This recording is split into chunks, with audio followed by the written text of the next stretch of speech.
Do they need to upgrade receiver? Yes. Am I willing to spend resources on it? Yes. Let's go to Mark in Largo, though. 301-230-0980. Mark has a football question. Mark, fire away, sir. Hey, what's up, Craig? Let me ask you something, bro. Okay. If you had to choose between T. Higgins and DK Metcalf, who would you take? Good question. Let me ask you first. Do you have a strong feeling one way or another? I have my answer, but I don't want to lead you one way or another. I would take Optimus Prime, DK Metcalf. I know he's 13 months older than T. Higgins, and I get it. But if you look at the games and how many he's played in the last 5 seasons, he's played 97. T. Higgins has played 70.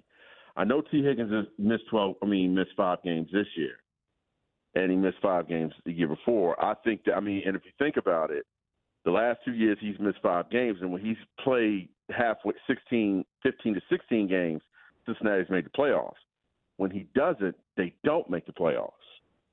I think that's something that, I know he's going to ask for a lot of money, and I think he deserves it. At the same time, I think DK Metcalf coming here, we're in the we're a Super Bowl dynasty with DK Metcalf. I'm not saying that we wouldn't be with T. Higgins. I just think DK he's just unguardable, man. Is he, though? Unguardable. So my answer, Mark, would be T. Higgins. Although my real answer, I'm quite sure it would be, because you're like everybody else here, and I thought you were different, but that's okay. I understand. What? Oh, what is that supposed to mean?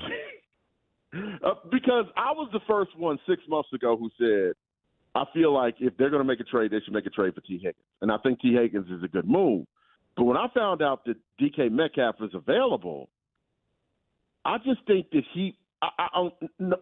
give me your rebuttal about T. Higgins. About DK Metcalf. Mark, tell me about him. Mm-hmm. First of all, my real answer would be neither, because while I want to upgrade, want to upgrade at receiver for sure.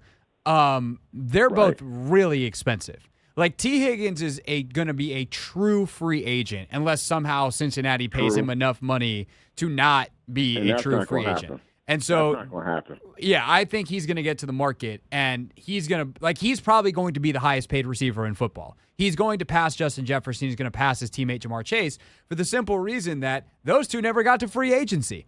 And so that market, even though I'm willing to spend at receiver because I have a rookie quarterback contract, we have more money to play with, like, I don't know that I want to pay T. Higgins the literal top of the market, and that's the best use of $35 million a year. And that's the reason why I thought about DK Metcalf, and I'm going to tell you why I said DK Metcalf. And I'm going to let you finish your point, but I was going to tell you why I would say I would make a trade. Okay. Would you move either John Allen or Daron Payne, or both? Well, not both, but one of those two for DK Metcalf, and throw in maybe a 5th-round pick.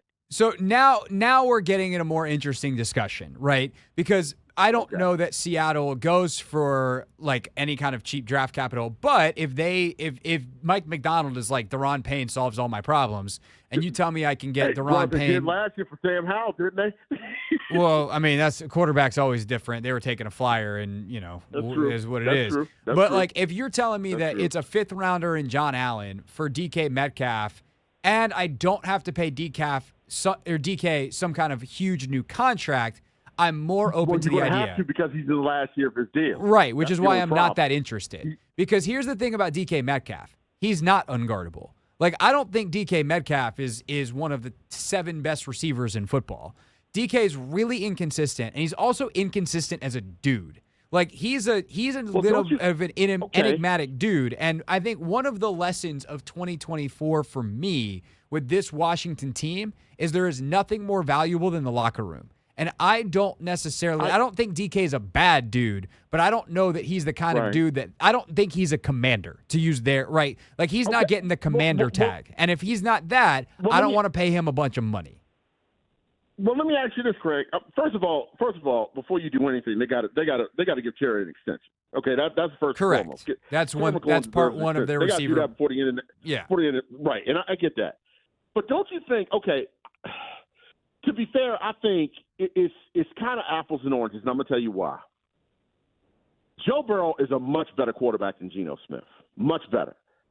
Now, I would argue too that I think Jaden Daniels is probably better than right now is better than Geno Smith as well too. I don't disagree. You could be right. I'm not knocking what you're saying about Optimus Prime. I'm not knocking that. I just think maybe a different surrounding would be better for him. And I see where you're coming from. I think people said the same thing about A.J. Brown before he came to Philly. But when he got to Philly, it was different. I think the environment can change you. I do think it's all about the quarterback and everything else who you're with. T has Joe Burrow, the second best quarterback, in my opinion, in the league. So in a sense, yes, everyone's going to say T Higgins. But, Optimus doesn't have him. The thing is though about DK, again, one, you haven't solved the yes, the personality thing, depending on the guy, depending on the environment, can always be somewhat fungible. Right. But I don't know about that with DK and kind of who he is and the problems he's had. Two, as a receiver, he's very limited in his route tree. He doesn't solve their problems. They need someone else who can go out and beat man coverage and so DK can run past you. He's super strong, but he actually doesn't play big. It's funny that you keep using the Optimus Prime nickname. He doesn't play his size. He does not remotely play his size. There's a bunch of, De'Ami Brown plays bigger than DK Metcalf. He's not better than DK Metcalf. Don't get that twisted. No, he's not. But, that has been one of the frustrations in Seattle with DK is he does not play like Optimus Prime. He plays like a much smaller, speed receiver, even though he's enormous and has huge muscles. He plays like what now? He plays like Bumblebee. Yeah, right, he plays right, like Bumblebee. Right. So, again, do they need to upgrade receiver? Yes. Am I willing to spend resources on it? Yes. If you give me those two options, I'd probably rather just pay T because T's competitive as hell. Yeah. He's got a bigger route tree. He plays enormously large.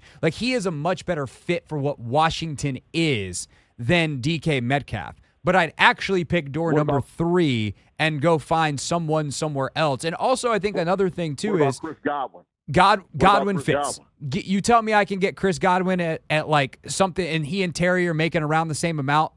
Done. Sign me up.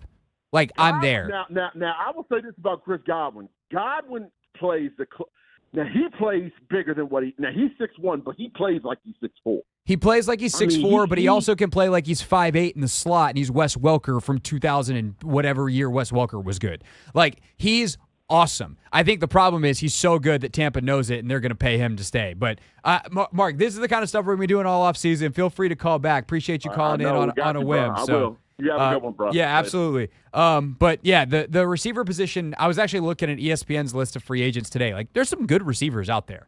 I do think Washington could get involved in some of these guys. And again, because you have the rookie quarterback contract, where if Jaden Daniels became a free agent tomorrow, he'd make $65 million a year, and you're going to pay him whatever the number 2 pick from last year gets paid. I don't even know if it's 10. You have an extra $50 million to play with every single year until you have to sign him to what's going to be a $700 million contract or whatever the godforsaken number he's going to make. Good for Jaden. So I'm willing to spend some resources. I'm willing to spend a decently high draft pick on a receiver if there's a guy that I really like. But